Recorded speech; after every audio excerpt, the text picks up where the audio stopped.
Halo teman-teman semua, kembali lagi di channel Mr. Trade-in. Hari ini kita masuk untuk IHSG Daily di hari Kamis teman-teman, tanggal 19 Januari 2023 ya. Dan seperti biasa, sebelum kita mulai, pastikan teman-teman sudah mengklik tombol subscribe-nya.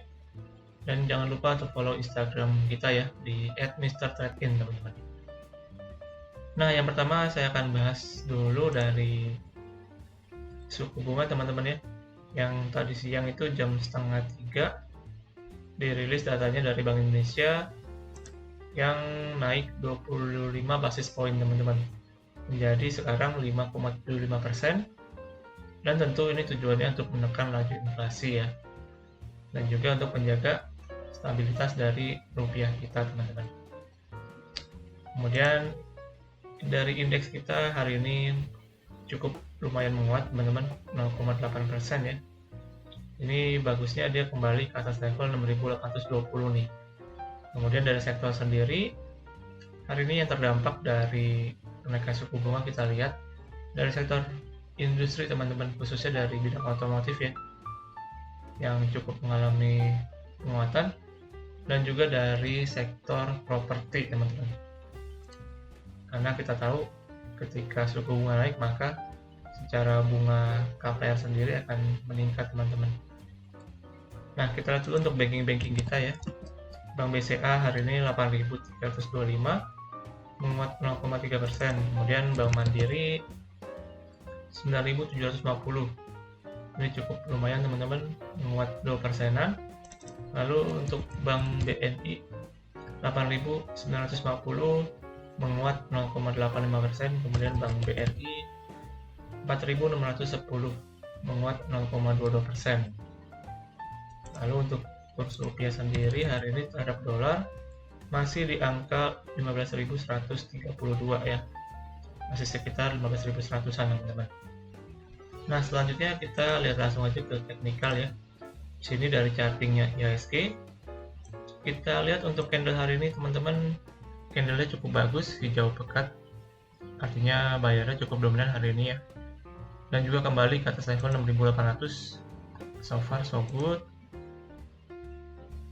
Cuman di sini saya belum bilang apa indeks kita akan langsung bullish teman-teman. Di sini kita lihat masih cukup tertahan ya. Ada resisten juga di 6.900 nih, saya lihat. Dan juga belum berhasil melewati yang garis hijau nih, garis EMA periode 55 teman-teman. Nah, untuk sementara mungkin potensinya menurut saya, karena dia udah break dari 6.800 ya, ada potensi menguji ke 6.850 sampai 6.900 teman-teman. Ini merupakan area resisten juga yang cukup penting buat indeks kita.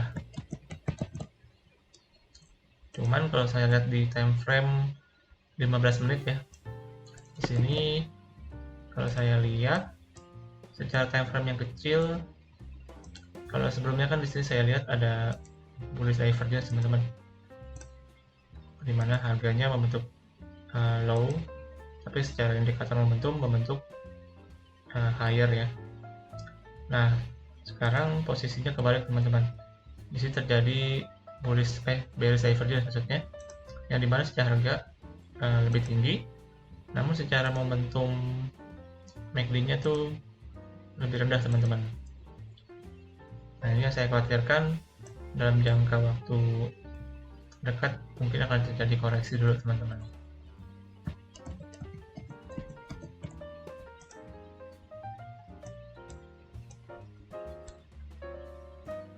Cuman mungkin menurut saya minimal mengujikan level 6.850 teman-teman, ini di garis EMA 55 ya, yang hijau ini, baru nanti sedikit konsolidasi ataupun mungkin koreksi teman-teman. Oke, selanjutnya teman-teman kita lihat untuk berita hari ini.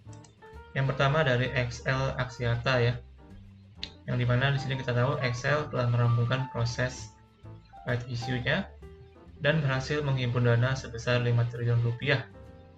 Dengan aksi korporasi tersebut, perseroan berhasil memperkuat struktur permodalan, termasuk melakukan pembayaran terhadap keseluruhan atau sebagian dari utang perseroan. XL pun mampu melakukan pembayaran lebih awal terhadap utang yang dilakukan pada periode Desember 2022 dan awal Januari 2023 teman-teman. Jadi di sini Excel itu kemarin udah melakukan right issue dan berhasil menghimpun dana 5 triliun rupiah teman-teman. Namun di sini tujuannya mereka untuk melakukan pembayaran utang ya. Ya kalau menurut saya plus minus ya teman-teman. Karena dari segi tujuannya sebenarnya kurang bagus untuk pembayaran utang. Namun di sisi lain kita tahu suku bunga saat ini terus meningkat dan kalau misalkan utangnya terus gede, artinya secara beban operasional perseroan juga akan terus meningkat teman-teman untuk membayar utang aja ya. Kemudian kita lihat lagi di sini, adapun harga pelaksanaan right issue kemarin itu sebesar Rp2.080 per saham. Kalau misalkan harganya 2080, harga tebusnya terakhir itu saya lihat harga right-nya itu di Excel ini 1 teman-teman. Jadi untuk modal para investor yang menebus right issue-nya sebesar kurang lebih di harga 2080 sampai 2100 ya. Nah langsung aja kita lihat teknikalnya ya. Untuk Excel ini tadi kan saya bilang untuk harga tebusnya kurang lebih di 2100 teman-teman. Saya buatin aja ya, anggap 2100. Maka untuk saat ini posisi mereka sebenarnya udah profit teman-teman. Untuk bagi mereka yang kemarin menebus right issue-nya Excel ini. Kalau saya lihat di sini dalam tren jangka pendek, Excel sebenarnya masuk bullish teman-teman, penguatan ya. Di sini saya udah tanda-tandain untuk resistnya sementara di 2440 teman-teman, sampai dengan 2530 ya kurang lebihnya. Ini merupakan area resisten untuk Excel ini teman-teman. Di sini untuk resistennya sementara waktu. Nah sementara untuk supportnya di harga 2300 sampai 2350 nih. Ini support jangka pendek teman-teman. Yang bisa dipantau kalau misalkan dia koreksi dekat-dekat area sini, mungkin bisa spekulasi tradingnya. Untuk support jangka jauhnya mungkin bisa di 2200 sampai dengan 2100-an teman-teman.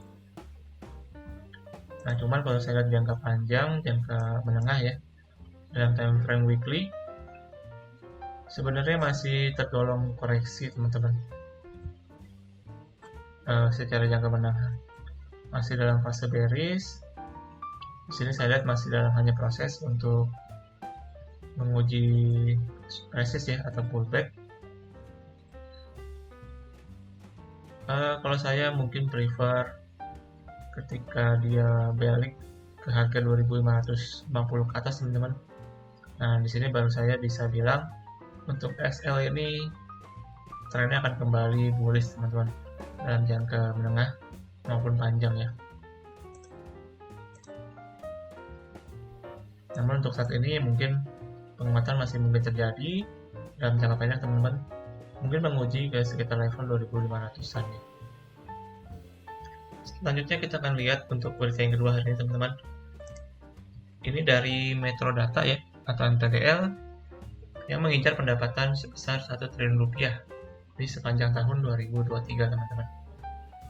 Jadi untuk Metrodata ini sekilas saya baca bahwa Metrodata ini mempunyai dua bisnis teman-teman.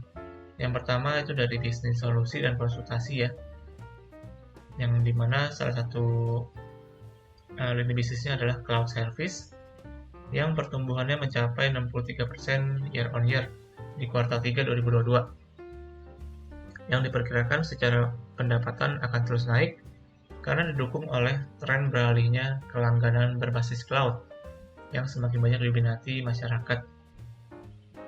Selain itu, peluang di consulting security juga semakin besar karena tingkat serangan digital seperti ransomware yang semakin merusak bahkan bisa menghentikan bisnis perusahaan. Nah itu bisnis pertama Metrodata dari segi bisnis solusi ya dan konsultasi. Kemudian yang kedua dari bisnis distribusi teman-teman, yang perseroan mendistribusikan hampir 90% dari merek IT yang ada di Indonesia. Jadi bisnis keduanya dari distributor produk-produk IT yang ada di Indonesia, teman-teman. Nah, kemudian di sini saya melihat dari presiden direkturnya, yaitu Bapak Susanto Jaya, yang mengatakan bahwa perseroan mencatatkan pertumbuhan permintaan kontrak jasa publik yang cukup signifikan dalam 2 tahun terakhir. Hal ini didasari transformasi digital sejumlah pelanggan publik yang memanfaatkan jasa solusi digital perseroan. Kemudian yang menariknya, di sini saya mengutip juga dari Bapak Susanto Jaya, dalam situasi ekonomi yang tidak menentu, pasti akan ada hal positif yang bisa kita ambil. Kita akan tetap menambah produk lebih banyak lagi dan lebih memperluas pasar. Karena dalam masa sulit biasanya kompetitor akan memperlambat atau mengurangi investasinya. Sementara kita ingin tetap agresif. Nah, ini yang saya cukup suka teman-teman dari Metrodata, yang dimana menurut presiden direkturnya ya, ketika masa sulit itulah saatnya peluang itu akan muncul, teman-teman. Dan langsung aja kita lihat ke bagian teknikal untuk Metrodata, teman-teman. Di sini untuk Metrodata secara teknikal hari ini closing-nya cukup baik di harga 565 ya. Berhasil break dari resist pendeknya di harga 550-an, teman-teman. Secara tren sebenarnya Metrodata ini masih dalam fase konsolidasi ya sementara waktu. Dalam range harga di 500-an sampai dengan 600, teman-teman. Masih bergerak sideways sementara waktu ini. Kemudian kalau saya lihat dari time frame weekly untuk jangka menengah ya, kalau menurut saya Metrodata ini termasuk emiten di sektor teknologi yang cukup survive, teman-teman. Karena kalau kita tahu di tahun 2022 kemarin, khususnya di bidang teknologi itu banyak yang berguguran ya. Setelah banyak yang naik cukup tinggi, banyak juga yang kembali ke harga asalnya. Nah, untuk Metrodata ini cukup lain, teman-teman. Setelah kemarin dia cukup meningkat signifikan harganya, kurang lebih ya 200%-an ya. Nah, untuk saat ini pergerakannya cenderung korektif, teman-teman. Ini bisa dipantau menurut saya karena dia membentuk pattern yaitu falling wedge, teman-teman. Di sini terbentuk falling wedge yang dimana secara potensi sebenarnya untuk melanjutkan penguatan, teman-teman, atau bullish-nya. Nah, untuk mengkonfirmasi pattern ini, Metrodata harus berhasil break minimal ke atas level 600, teman-teman. 600-an ya, 615 di sini kalau saya lihat. Nah, ketika dia berhasil di break, maka menurut saya ada potensi Metrodata untuk kembali melanjutkan tren bullish-nya ya, teman-teman. Nah, karena kalau kita lihat dari segi bisnisnya juga masih cukup menjanjikan ya, yaitu dari bidang teknologi informasi, yang dimana kita tahu ke depan itu akan semakin terjadi namanya digitalisasi, teman-teman. Dan Metrodata sebagai salah satu penyedia layanannya tentu akan semakin diuntungkan dengan transformasi digital ke depannya. Dan buat teman-teman yang mungkin tertarik dengan prospek bisnis dari Metrodata ke depannya, menurut saya harga sekarang di sekitar 500-an merupakan harga yang cukup baik, teman-teman, untuk melakukan akumulasi. Karena di sekitar harga sini merupakan harga bottom, teman-teman, untuk Metrodata menurut saya ya, secara teknikal. Tapi baik lagi ya, teman-teman, ini disclaimer on. Untuk segala keputusan trading kalian dan juga segala keputusan investasi kalian harus lakukan analisa kembali. Oke. Dan kurang lebih begitu, teman-teman, untuk Metrodata.